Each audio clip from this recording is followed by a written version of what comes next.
Ještě není doma. Ještě není doma. A proč?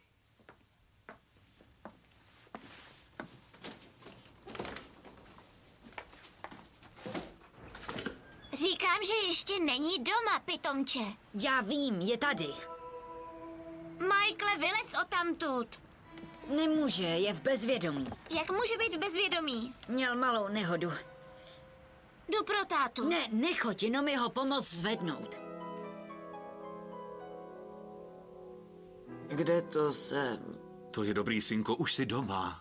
Tati, volala jsem do nemocnice, doktoři domů nejezdí. No, skvělý, ten kluk by mohl umírat, ale to je nezajímá. Já umírám. Ne, myslím, že vypadáš docela naživu. Co se ti vlastně stalo? Nevzpomínám. Kromě...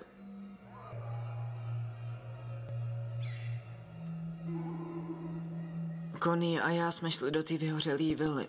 Sakra, Konráde, přesně to jsem si myslel. Ne, já jsem se ho pořád snažil zastavit. Zastavit ho před čím? Pamatujete, jak jsem vám ráno říkal o tom požáru a vy jste se na mě zlobil kvůli těm bezdomovcům?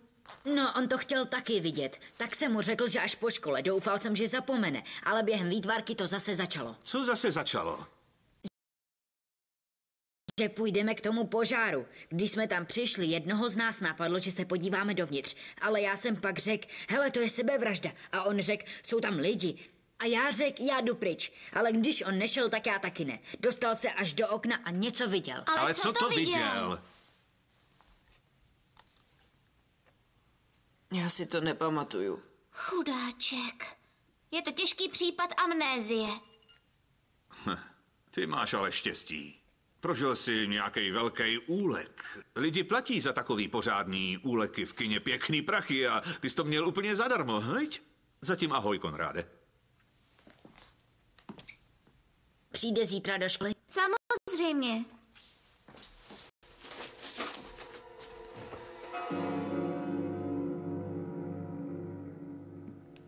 Jak mu je, spí? Dobře, ale našla jsem kočku, jak mu leží na hlavě. Tak jsem jí schodila. No to snad ne. Sakra, já tu kočku nesnáším. Pojď, půjdeš odsud. Běž protivo. No tak.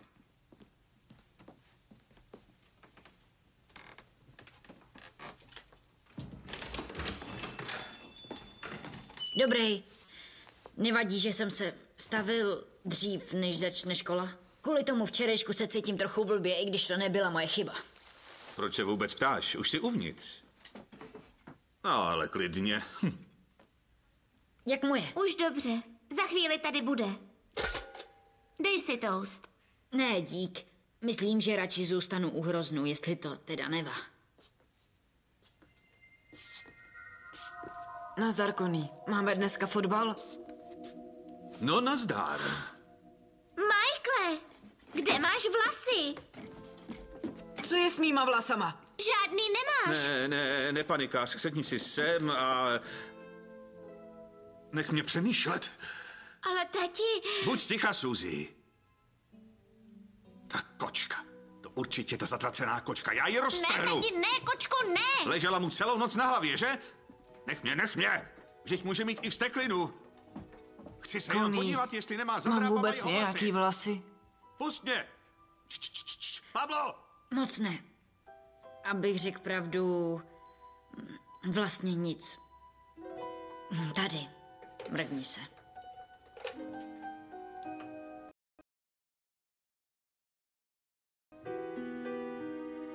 Jsem plešatej. Jsem fakt plešatej.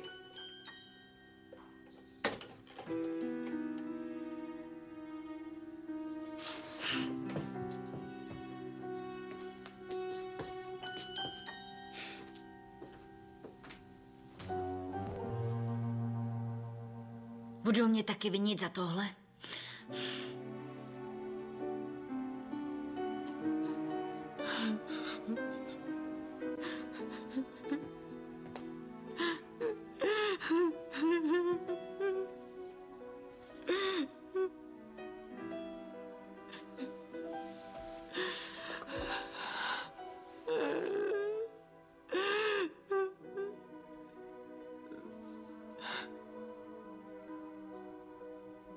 Majku, sáhni si na mou hladká jako tvoje hlava, viď? A jaká bude zítra ráno? No tak. Drsná až chrábavá. Přesně, máš pravdu. A jaká bude tvoje hlava zítra ráno? Taky drsná až chrábavá. Přesně tak, šrl papír. A když ne, zajdeme za doktorem Epsteinem okamžitě, dobře? Ano? Chceš se podívat na mýho mravence?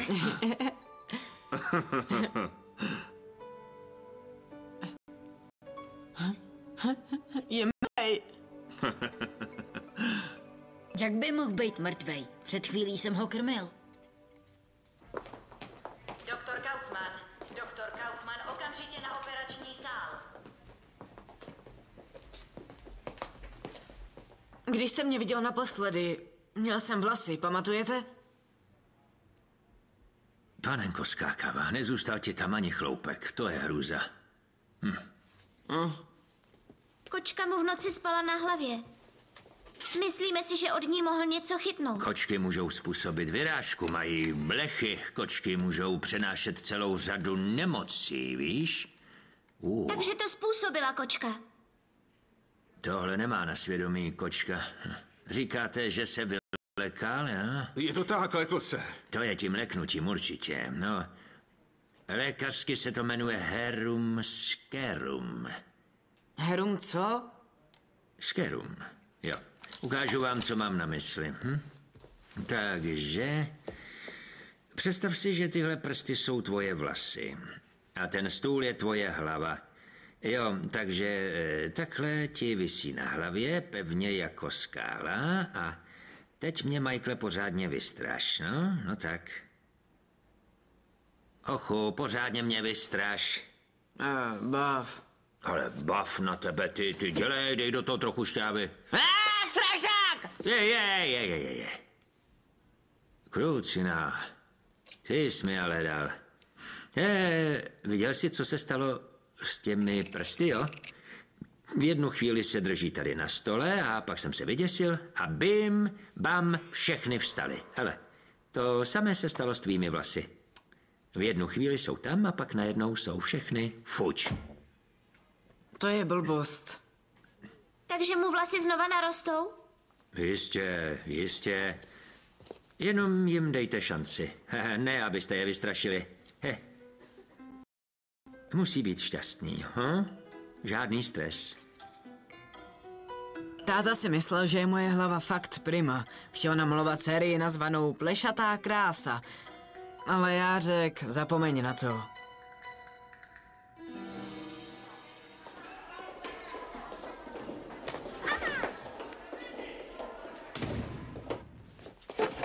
Sedni si.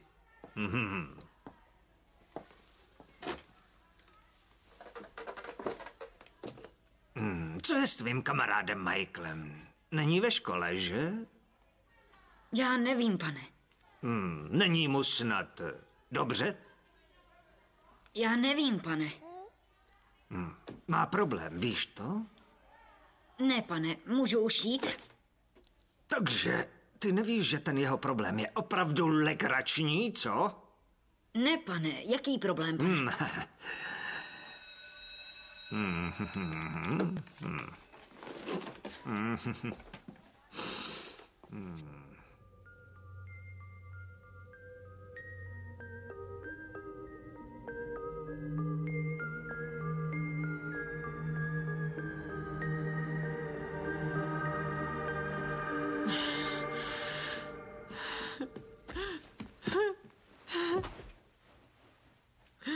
Co je, co se děje?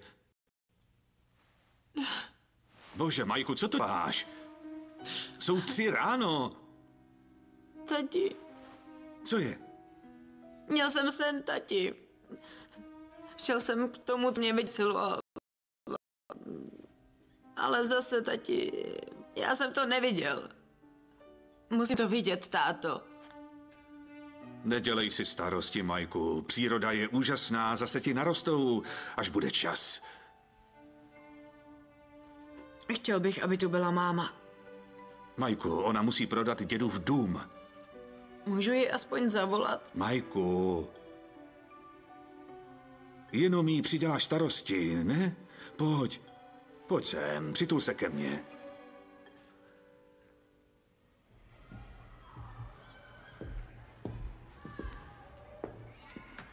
Signore, musím si s vámi vážně promluvit. Volala mi Williamova matka. Tenhle týden má každou noc noční můry. No, ale Jim, ne Jim, moc se omlouvám, on miluje samet. Noční můry a co to má společného se mnou? Malý William tvrdí, že jste mu dal na jeho zeď vlky. A lepší noční můry, než snění ve třídě. Paní Prumová, milá paní Prumová, vy vůbec nevíte, jak strašnou bitvu bojuju každý den proti představivosti. Mají hlavu v oblacích.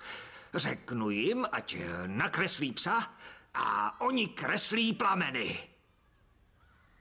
Signore, měla jsem o vás pochybnosti, tak jsem si to prověřila. Co jste prověřila? Zjistila jsem, že jste byl vyhozen ze 2 škol, že jste maloval padělky známých obrazů a že jste 4krát změnil jméno i vzhled. A že tvrdíte, že jste Rembrandtův pravnuk. Já jsem skvělý učitel. Jsem skvělý umělec. Jsem pravnuk. Studoval jsem v Římě, v Paříži, Miláně.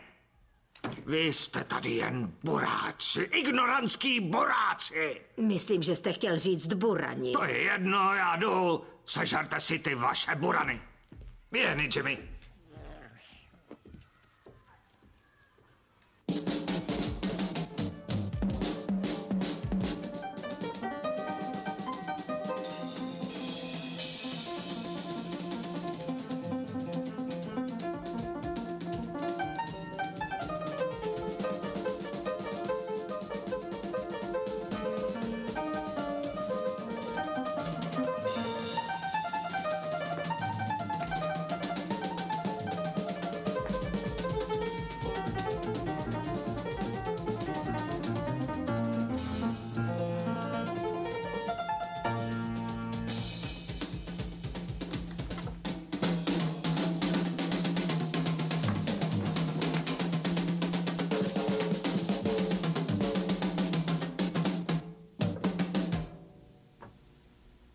Ahoj, Majku. Hádej, co se stalo. Vyhodili signora. Běž pryč, Connie. Nechci tady žádný návštěvy.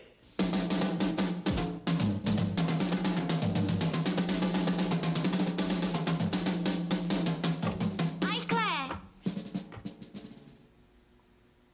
A co chceš ty? jenom se snaží být milej. Vypadám strašně. Slyšíte? Strašně.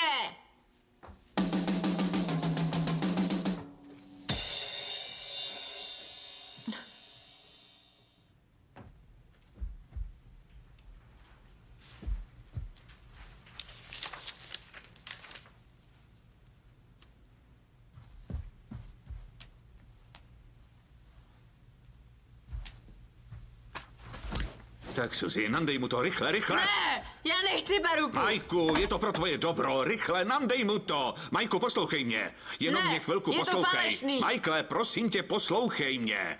Děláme to kvůli tobě. Drž chvilku, nech ji, ať ti to navlíkne. Jenom chvilku. Když se ti nebude líbit, tak to sundáme. Podívej se. No tak, dobrý, ne? Sluší ti to? No tak. Dobrý, co? Ale je sundavací. Poslouchej, troška tohohle, Trochu lepidla a budeš moc... kouzelný lepidlo. A je to... A